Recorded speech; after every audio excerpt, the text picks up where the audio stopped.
Mobil yang mereka tumpangi berhenti tepat di depan sebuah rumah joglo berusia tua. Halamannya penuh dengan daun-daun bambu kering yang telah gugur dari dahannya.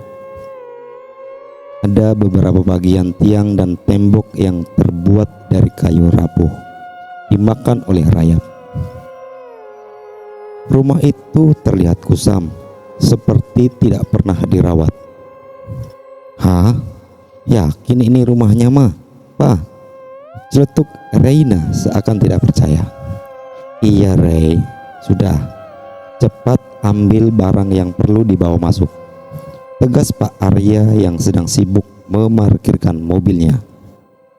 Tiba-tiba, seorang nenek tua rambut putih disanggul, mengenakan kebaya hijau dan jarik motif batik parang berwarna coklat, muncul dari balik jendela mobil sambil menggedor-gedor kaca jendela.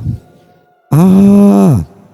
Sontak Reina berteriak histeris yang membuat semua orang dalam mobil kaget dan spontan mereka keluar dari mobil. "Mirna, anakku, akhirnya kau datang," jerit nenek tersebut dalam bahasa Jawa. Bu Mirna menghampiri nenek itu dengan derai air mata. "Bu, aku kangen." Suara Bu Mirna terdengar berat, memeluk nenek dengan erat. "Ya Tuhan, Reina, itu no Nenek Iro, nenek kalian. Kamu kira siapa?" seru Bu Mirna dengan nafas masih terengah-engah. "Ya maaf, Ma, Reina kan gak tahu. Selama ini Reina memang belum pernah bertemu dengan neneknya karena kesibukan kedua orang tuanya yang tak sempat mengajaknya pulang kampung." Udah, ayo cepat masuk sini, Dok, Le." Nenek Iroh menggandeng tangan Reina dan Kemal, menuntun mereka masuk ke dalam rumahnya. Betapa bahagianya nenek melihat anak, menantu, serta cucu-cucunya pulang. Tangis haru mewarnai pertemuan mereka setelah 16 tahun lamanya tidak bertemu.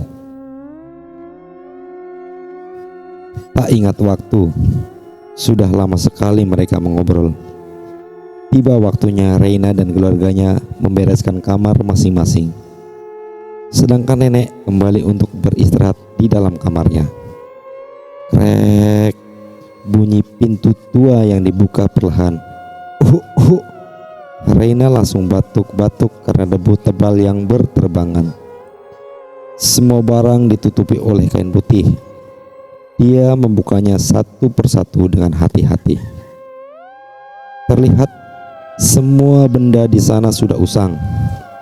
Reina sibuk menata ulang semua barang yang ada di kamar itu, memilih dan memilah barang yang sekitarnya masih bisa dipakai.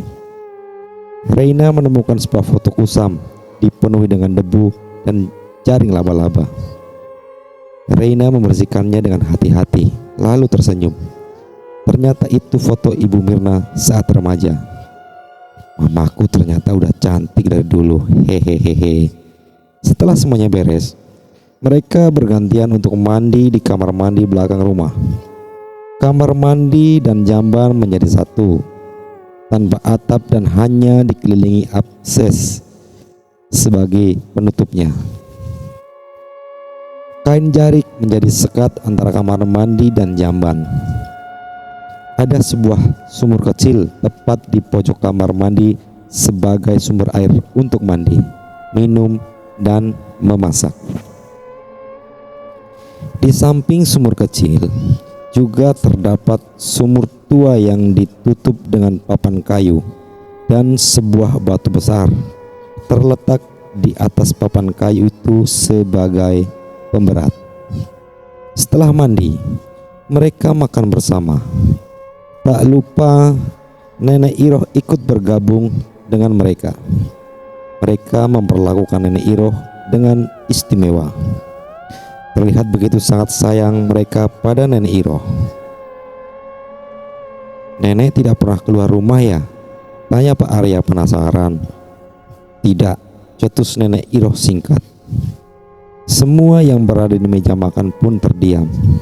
Tidak ada yang berani bertanya lagi kepada nenek. Mereka melanjutkan menyantap makanan yang telah terhidang di meja makan hingga habis.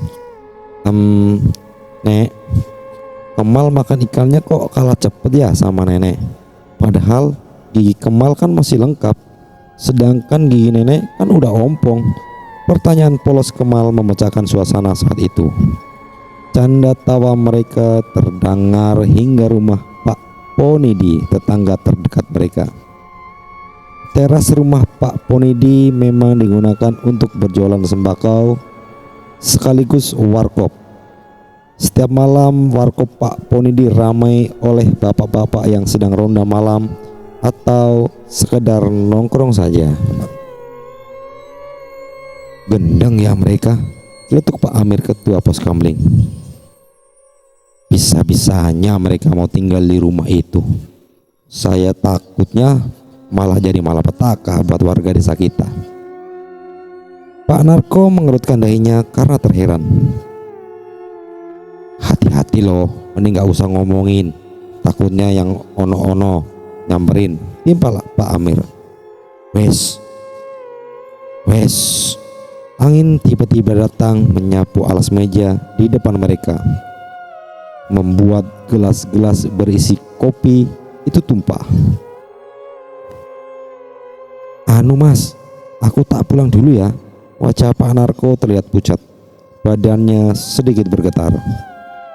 Aku juga tak pulang, kasihan istriku pasti udah nunggu, sahut warga lain. Mereka berjalan meninggalkan warung Pak Ponidi dengan raut wajah panik. Ya wes lah, aku tak nutup warung aja. Pak Ponidi dengan tergesa-gesa merapikan meja dan kursi di luar warung dan menutup rapat rolling door warungnya.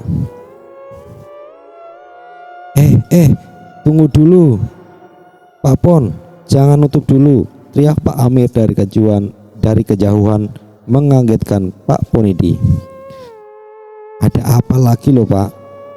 Anu, sendalku ketinggalan yang sebelah.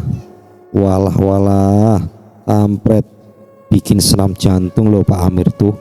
Maaf deh Pak Pon, ya sudah ya, matur nuwun. Assalamualaikum, pamit Pak Amir yang berlari sambil mengangkat sarungnya. Keesokan paginya, Bu Mirna dan Pak Arya jalan santai berkeliling desa tersebut. Hamparan sawah hijau menyegarkan mata. Suara kicau burung yang saling bersautan dan udara yang segar membuat hati dan pikiran mereka menjadi tenang. Nggak bakal kita merasakan ini Jakarta ya mah, hehehe, canda Pak Arya. Ya ndak lah Pak, tegas Bu Mirna. Tak sengaja mereka berpapasan dengan seorang pria parubaya, salah satu warga desa itu. Bu Mirna dan Pak Arya melemparkan senyum kepada pria itu. Selamat pagi Pak, tegur Pak Arya. Namun anehnya, pria itu seperti menghindar dari Bu Mirna dan Pak Arya. Pria itu berjalan secepat mungkin sampai berkali-kali hampir terjatuh karena tersandung. Amit-amit jabang bayi, rintih pria parubaya itu. Dia menoleh ke arah Bu Mirna dan Pak Arya dengan raut wajah ketakutan. Ada apa sih Pak? Kok dia melihat kita seperti itu? Tanya Bu Mirna terheran-heran. Papa juga nggak tahu mah. Mereka melanjutkan perjalanan. Bu Mirna tak sengaja melihat warung nasi pecel. Dia mengajak Pak Arya untuk singgah sebentar di sana. Pak, ada warung nasi pecel tuh. Kayaknya enak kalau beli nasi pecel buat sarapan. Oh boleh. Ya sudah, ayo ke sana. Bu, nasi pecelnya 2 bungkus ya, pinta Bu Mirna. Sudah dipesan orang. Maaf. Ibu penjual nasi pecel itu menjawab dengan tangan gemetaran. Sesekali mengusap keringat di dahinya dengan siku bagian dalam tangannya. Oh ya sudahlah, terima kasih ya. Mereka berjalan meninggalkan warung itu. Namun sayup-sayup terdengar dari jauh ada orang yang memesan nasi pecel dan dilayani oleh penjual. Loh, dia boleh beli. Kok kita tadi mau beli bilangnya habis? Katanya udah dipesan orang lain. Aneh loh Pak. Hela nafas Bu Mirna terdengar keras. Dia sangat kesal. Ya mungkin nasi pecelnya memang pesanan orang mah. Pak Arya menggeleng-gelengkan kepalanya. Dalam lubuk hatinya sebenarnya dia juga tersinggung dengan para warga yang seperti sedang menjauhi mereka. Raina terbangun dari tidurnya. Dia menggeliat, meregangkan otot-otot di badannya. Kemudian merapikan tempat tidur dan beranjak pergi ke kamar mandi untuk membersihkan diri. Setelah selesai, dia berpakaian rapi dan merias wajahnya dengan make up yang tipis. Raina bersiap pergi. Tumben udah mandi jam segini, udah rapi dan wangi. Goda Kemal. Sekarang kakak udah jadi kembang desa, jadi harus tetap cantik sepanjang waktu, jawab Raina sambil mengibaskan rambutnya. Hah? Apa kak? Cantikan juga nenek daripada kakak, jawab Kemal tak mau kalah dari kakaknya. Kemal tertawa terbahak-bahak. Raina menghiraukan candaan Kemal dan berjalan meninggalkan rumah. Kemana kak? Teriak Kemal. Cari yang segar-segar, sahut Raina dengan lantang. Raina berjalan menyusuri pematang sawah. Dia sangat kagum dengan hamparan sawah yang sangat luas di kampung itu. Kompreng, kompreng, kompreng. Suara orang-orangan sawah yang sedang gerak. Raina kaget. Sampai-sampai kakinya terpeleset masuk ke dalam sawah. Maaf mbak, sudah mengagetkan sampean. Sini mbak, saya bantu, ujar seorang pemuda sambil mengulurkan tangannya ke Raina. Iya gak apa-apa, salah aku juga kok jalan terlalu minggir. Terima kasih ya udah bantuin aku, balas Raina sambil membersihkan kakinya dari lumpur. Kenalin, nama aku Raina, pindahan dari Jakarta. Baru kemarin sore aku sampai di desa ini. Ngomong-ngomong, ngapain kamu ngumpet di rumput liar itu? Biar ndak kelihatan sama burung-burung pemakan padi mbak. Oh iya, nama saya Bagas. Saya sudah tahu kok tentang keluarga mbak yang jadi perbincangan hangat warga saat ini, jawab Bagas. Dia menjulurkan tangannya mengajak Raina bersalaman. Raina menerima tangan Bagas, mereka pun berjabat tangan dan saling membalas senyuman. Tunggu. Kamu bilang keluarga aku jadi topik perbincangan kampung ini? Tanya Raina kaget. Iya. Gimana ya ngomongnya? Bagas menggaruk-garuk kepalanya. Kebingungan menjawab pertanyaan Raina. Gas, pulang. Ngapain kamu dekat-dekat dengan wanita itu? Teriak seorang ibu-ibu dari kejauhan. Nampaknya ibu itu adalah orang tua Bagas. Bagas pun segera berlari meninggalkan Raina sendirian dan menghampiri ibunya. Tangan ibu itu menarik Bagas agar cepat-cepat menjauh dari tempat itu. Raina kembali pulang ke rumah. Sepanjang perjalanan pulang, dia berpikir apa yang sebenarnya terjadi dan apa yang ingin Bagas katakan tadi. Kenapa raut wajah Bagas tadi seperti ingin menyampaikan sesuatu ya? Kayaknya Bagas tahu deh sesuatu soal keluarga aku, gumam Raina dalam hati. Langkah demi langkah, akhirnya Raina sampai di rumah. Kedua orang tua Reina dan Kemal sedang bercengkrama di teras rumah. Bu Mirna bertanya kepada Reina dari mana dan bersama siapa. Dari sawah mah, tadi gak sengaja ketemu teman baru, namanya Bagas. Tapi mamanya kayaknya gak suka deh gitu lihat aku kenalan sama Bagas, jawab Reina. Bu Mirna dan Pak Arya saling menatap karena mereka juga merasakan warga desa itu seperti menjauhi keluarganya. Reina dan keluarga kembali beraktivitas seperti layaknya warga kampung yang lain. Pak Arya mencari kayu di hutan belakang rumahnya. Reina dan Bu Mirna memasak untuk hidangan nanti malam.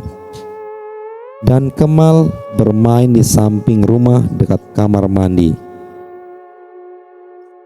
Seset, seset, suara inang yang digosokkan ke gigi nenek sudah menjadi tradisi orang zaman dahulu membersihkan gigi menggunakan inang. Mau nginang gak kamu Mir? Enggak ah Bu, gak biasa aku, jawab Bu Mirna sambil berjalan ke selokan kecil dekat kamar mandi. Dia ingin membuang air kotor bekas untuk mencuci sayuran. Tanpa disengaja,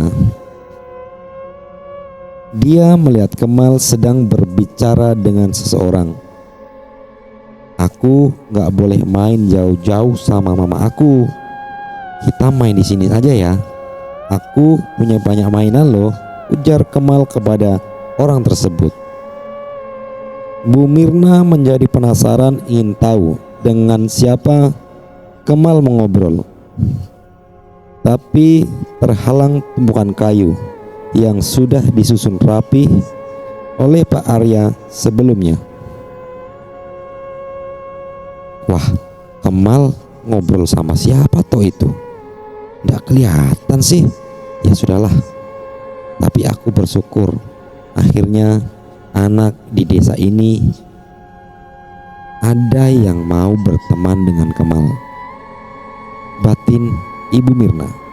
Ia pun kembali masuk ke dapurnya.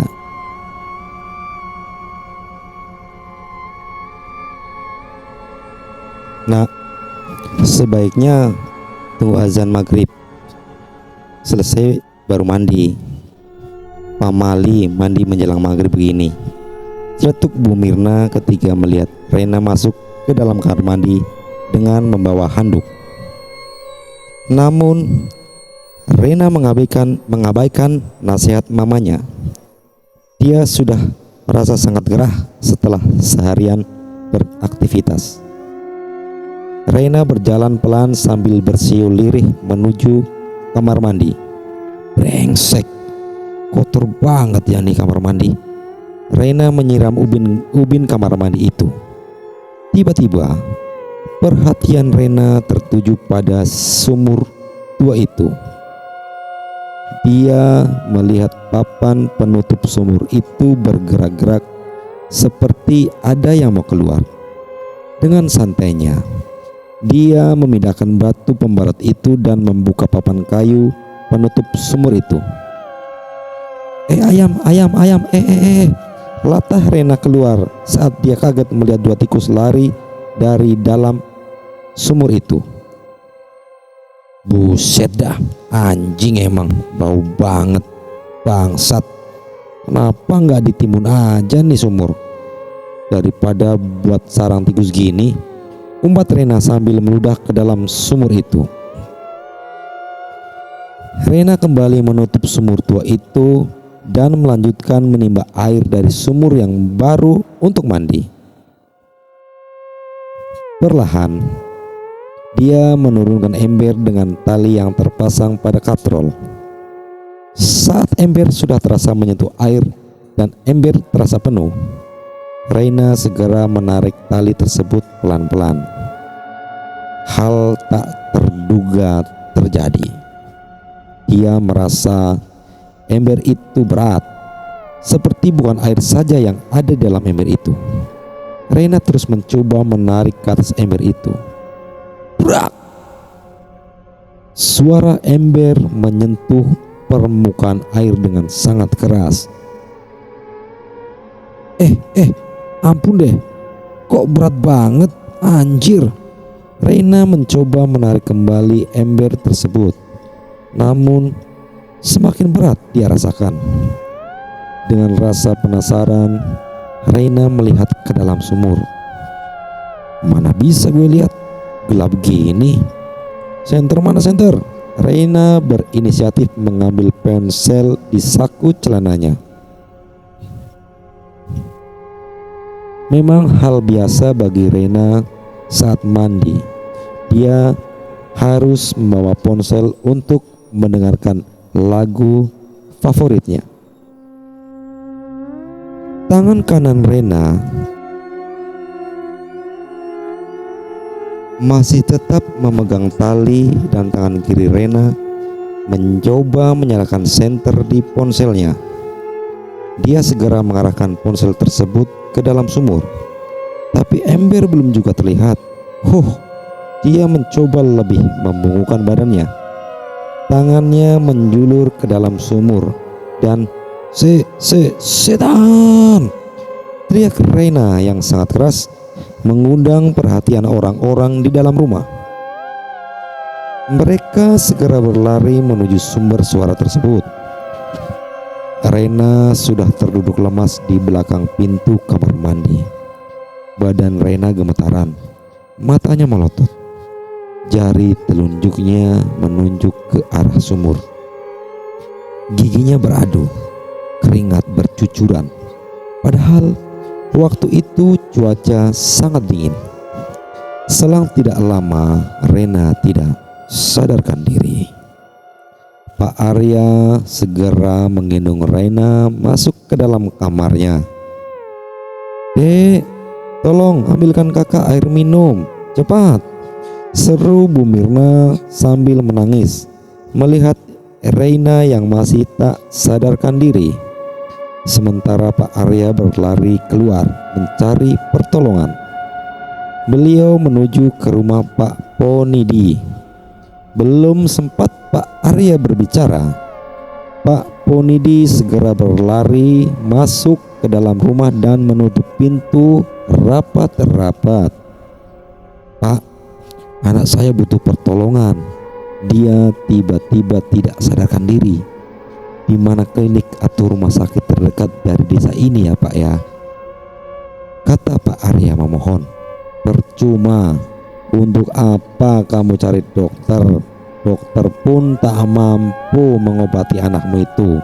Pergi sana ke rumah Mbak Darmo yang letaknya tengah hutan persis di belakang rumahmu," sahut Pak Ponidi di balik pintu rumahnya. Tanpa pikir panjang, Pak Arya berlari menuju rumah Mbah Darmo sendirian, menyusuri hutan lebat, tak peduli jika ada bahaya yang akan menimpanya selama perjalanan ke rumah Mbah Darmo. Yang ada di dalam pikiran Pak Arya hanya kesembuhan anaknya, Reina.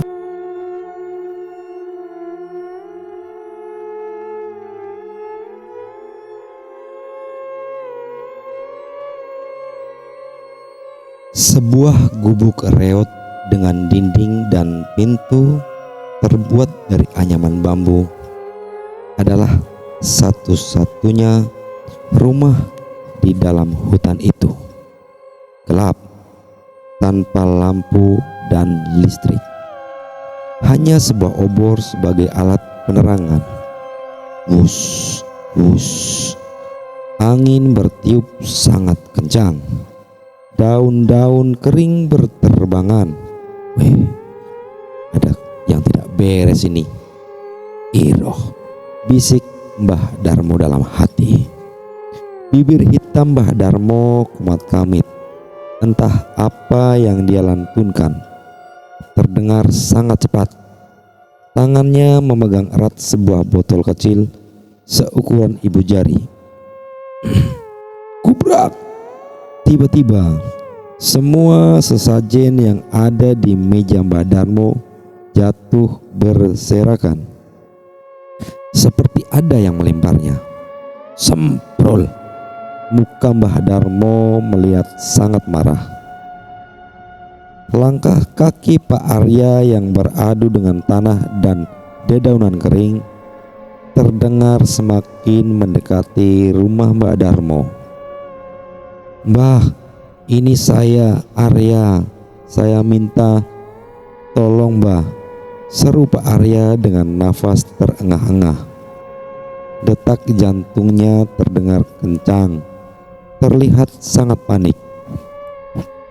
Sambil sesekali menyeka air mata yang terus membasahi pipinya. "Mbah Darmo, Mbah!" Tak henti Pak Arya memanggil Mbah Darmo. Tak lama, sosok lelaki tua berkulit hitam, badan sedikit bungkuk, keluar dari balik pintu gubuk reot itu. "Aku tahu tujuanmu datang ke sini, Nak. Ayo, segera berangkat ke rumahmu. Ibu mertua dan anak sulungmu dalam keadaan bahaya." Jelas Mbah Darmo sambil mencari tongkat untuk alat bantunya berjalan. "Mbah tahu dari mana soal keadaan ibu mertua dan anak saya? Saya kan baru sampai," tanya Pak Arya sambil menuntut tangan Mbah Darmo menuju ke rumahnya. "Weslah, ndak perlu tak jelaskan, Le. Yang penting kita harus cepat sampai ke rumahmu. Kalau tidak..." Ucapan Mbah Darmo terhenti. Tangannya terlihat seperti sedang melawan sesuatu energi. Angin berhembus kencang hingga ranting pohon dengan ukuran lumayan besar jatuh. Mbah Darmo menarik tubuh kekar Pak Arya. Mereka berdua terjatuh menghindari ranting pohon itu. "Ah!" keluh Pak Arya. "Iblis semprul, akan kuhancurkan kamu," sentak Mbah Darmo. Badannya berputar dengan mengacungkan keris miliknya ke atas langit. "Ayo Arya, kita harus lebih cepat," imbuh Mbah Darmo. Biar! Suara itu mengagetkan Bu Mirna. Lalu beliau keluar kamar Reina. Kemal!" Bu Mirna menyusuri dapur. Kemal tidak ada di situ. Hanya serpihan pecahan gelas di lantai yang Bu Mirna lihat. Lalu Bu Mirna mencari di ruangan lainnya. "Kemal, kamu di mana, Nak? Jangan buat mama khawatir." Bu Mirna tertunduk lemas di lantai ruang tamunya, menangis sesegukan. "Hik hik hik hik hik hik hik." Terdengar lirih tangisan anak kecil. Mal, itu kamu bukan? Kamu di mana, Nak?"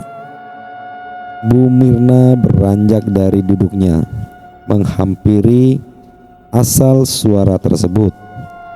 Langkah kaki Bu Mirna terdengar pelan. Matanya melirik kanan dan kiri. Sesekali hembusan nafasnya terdengar kencang. Krek. Gorden jendela dekat kamar Nenek Iroh dibuka oleh Mirna. "Ma, Kemal takut, Ma," jerit Kemal sambil menangis terisak. Dia segera memeluk Bu Mirna. "Ada apa, Nak? Kenapa kamu?" Pundak Kemal dipegang kedua tangan Bu Mirna. Derai air mata membasahi pipi Kemal. Tadi Kemal lihat. Tiba-tiba semua lampu mati. Suara barang-barang jatuh membuat Kemal dan Bu Mirna ketakutan dalam kegelapan. Bu Mirna memeluk erat Kemal, berusaha sekuat tenaganya untuk melindungi anaknya. Mereka berdua duduk meringkuk dan bersandar pada salah satu kursi ruang tengah. Ah! Suara teriakan Bu Mirna saat barang-barang jatuh di dekat tubuh mereka. Rupanya suara teriakan Bu Mirna terdengar hingga luar rumah. "Arya, bawa keluar anak, istri serta ibu mertuamu, cepat!" perintah Mbak Darmo saat sampai di depan pintu rumah Nenek Iroh. Pak Arya bergegas membuka pintu, namun terkunci. Dia tidak bisa masuk. Mirna, cepat bukakan pintu ini!" teriak Pak Arya keras. "Dor, dor, dor, dor!" Pak Arya masih mencoba membuka pintu itu, namun beliau tak mendengar Bu Mirna merespon.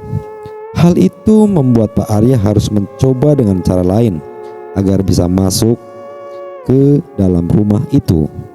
Brak! Pintu terbuka secara paksa, ditendang dengan kaki Pak Arya. Kemudian dia melihat anak bontot dan istrinya. "Mama, keluar dulu sama Kemal, biar Rena papa yang gendong," seru Pak Arya kepada Mirna. Langkah kaki Pak Arya terdengar keras, menghentak lantai, mendekati kamar Rena. Krek, krek, krek, pintu kamar Rena terbuka. Pak Arya segera menggendong Rena untuk keluar dari rumah itu. "Papa, Kakak," sambut Kemal dan Bu Mirna. Tangis tak terbendung dalam pelukan mereka. "Ibuku gimana, Mbah?" tanya Pak Arya. "Tenang, biar aku yang urus," tegas Mbah Darmo. "Luputo bilaha kabeh, jin setan daten purun, paneluhan tan anawani, niwah pengaleala gunaning wong luput, bumi atemahan tirta." Mantra itu berkali-kali keluar dari mulut Mbah Darmo. Angin bertiup semakin kencang, jendela dan pintu terbanting sangat keras oleh angin. Mbah Darmo perlahan melangkahkan kaki masuk ke dalam rumah.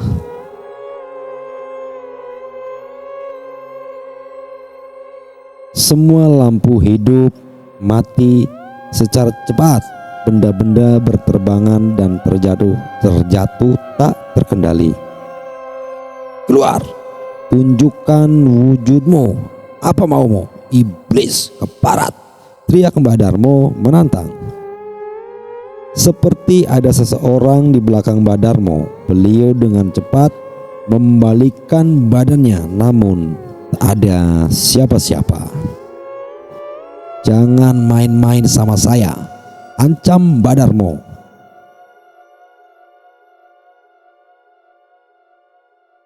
Tes, tes, tes. Air menetes ke wajah Mbah Darmo. Sontak Mbah Darmo menongakkan wajahnya ke atas. Wajah rusak, bola mata putih menonjol seperti ingin keluar. Rambut basah terurai melayang berada sejengkal dari wajah Mbah Darmo. "Luputo pilah kabeh, jin setan datan purun, paneluhan tan anawani, niwan pengale-ale kunani wong luput, bumi atemahan tirta." Mantra itu kembali dibacakan oleh Mbah Darmo. Suasana makin mencekam ketika Nenek Iroh keluar dengan bola mata menghitam dengan wajah sangat pucat. Roh, panggil Mbah Darmo lirih. "Sadar kamu, jangan kalah sama iblis itu." Arah Nenek Iroh terus mendekati Mbah Darmo. Tangannya mengayun-ayunkan sebuah pisau di dapur. Tawa sosok astral itu terdengar, melayang semakin mendekat. Tangannya seperti ingin mencekram Mbah Darmo. Matanya nanar, melirik tajam. Mbah Darmo segera mengeluarkan keris emas dari kantong celananya. Dia arahkan ke sosok astral itu.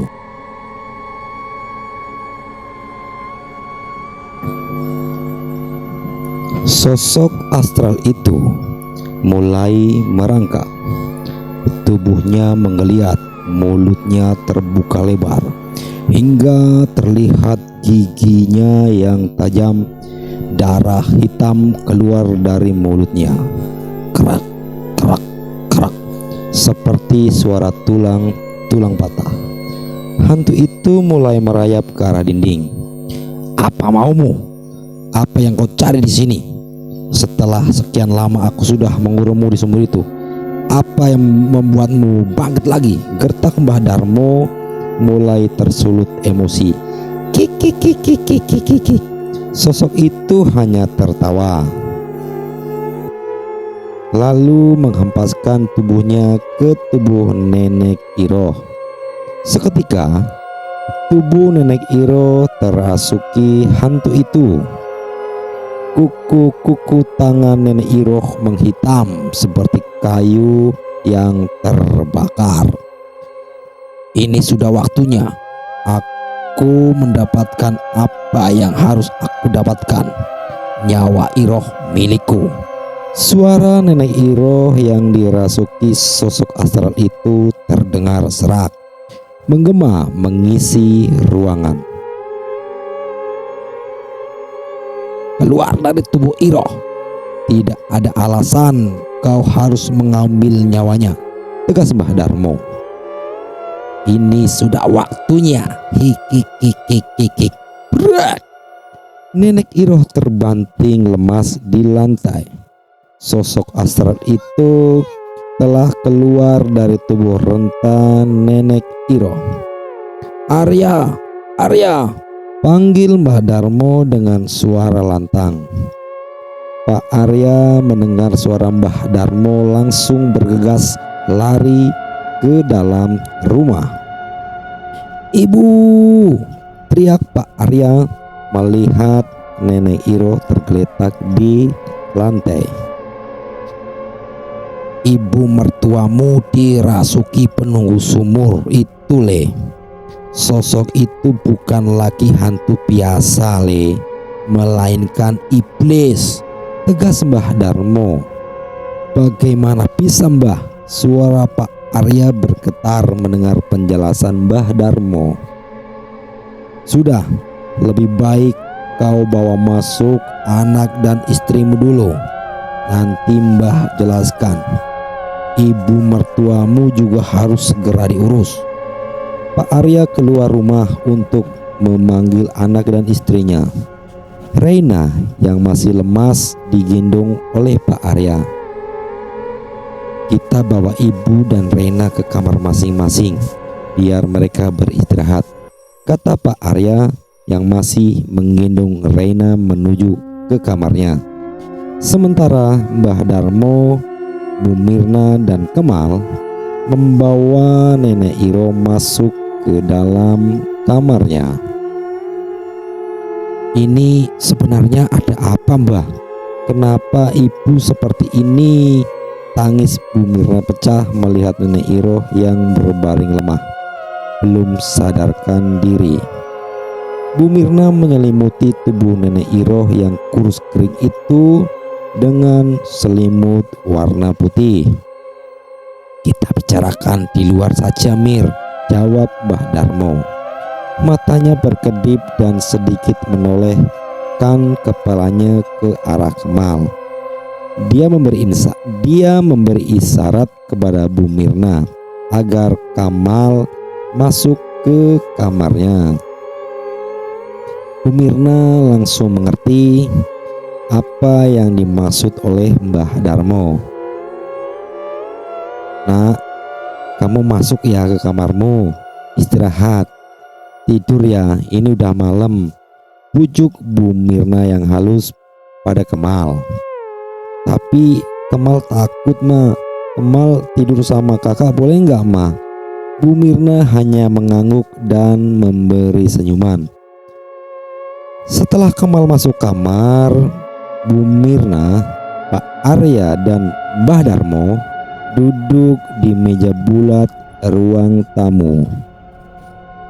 "Keluarga kalian dalam bahaya," celetuk Mbah Darmo membuka perbincangan mereka. "Apa maksudnya, Mbah? Keluarga kita kenapa?" Pipi Bu Mirna yang belum kering kembali basah oleh air matanya. Pak Arya memegang tangan Bu Mirna, mencoba untuk menguatkan Bu Mirna. Walaupun dia sendiri sebenarnya juga terpukul, namun Pak Arya harus tetap terlihat kuat di depan istrinya. Lalu Mbah Darmo mengajak mereka ke sumur tua di kamar mandi belakang rumah. Mbah Darmo terbelalak melihat papan kayu penutup sumur itu seperti sudah dibuka. "Sudah mati-matian aku berusaha mengurung iblis itu di dalam sumur ini. Sekarang dengan mudahnya iblis itu bangkit. Siapa yang sudah membukanya?" "Mirna," cecar Mbah Darmo yang merasa kecewa. "Kami nggak tahu, Mbah." Pak Arya merangkul pundak Bu Mirna dari belakang. "Dulu ibumu sakit menahun. Sakitnya bukan sakit biasa. Tubuhnya bau busuk, kaki dan tangannya menghitam. Ibumu disantet. Waktu itu ibumu minta tolong sama Mbah untuk mengobati sakitnya. Tetanggamu sempat mengusir ibumu dari desa ini. Mereka takut tertular dan membawa malapetaka. Saat Mbah obati, keluarlah rambut-rambut dari mulut ibumu yang kusimpan dalam botol kecil ini," jelas Mbah Darmo sambil menunjukkan botol kecil kepada mereka. "Mbah bertarung dengan iblis itu dan mengalahkannya.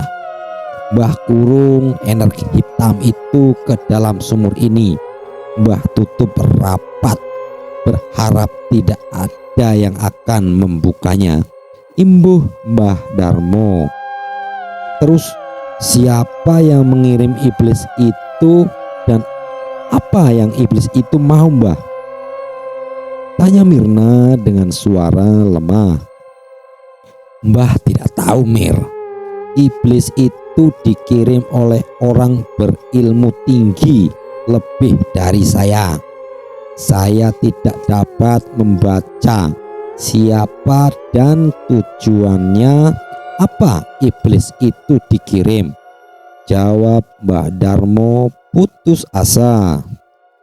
Pak Arya segera memeluk Bu Mirna yang sudah sangat lemas, mengkhawatirkan nasib ibunya. Diam-diam Reina mendengar percakapan mereka. Wajahnya seketika berubah menjadi pucat. Reina masih membayangkan apa yang dia lihat tadi sore. Seakan tidak percaya bahwa sumur itu benar-benar terjadi karena ulahnya. Reina kembali ke kamar. Dia sangat merasa bersalah karena kecerobohannya. Semua malah menjadi seperti ini. Dia bingung apa yang harus dia lakukan. Dia tak mau melihat ibunya sedih dan tak mau nyawa serta keselamatan neneknya terancam. Tiba-tiba lampu di kamar Reina mati. Serak, serak, serak.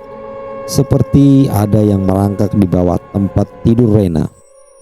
Kuku-kuku panjang muncul di ujung tempat tidurnya. pas di bawah kaki Rena. Rena berteriak kencang sambil menutupi matanya dengan bantal. Lampu tiba-tiba hidup kembali. "Kenapa, Kak?" tanya Kemal yang terbangun karena teriakan Rena. Enggak kok. Udah, kamu tidur aja lagi," jawab Rena menyembunyikan ketakutannya. Rena mencoba menenangkan dirinya dan kembali tidur di samping Kemal.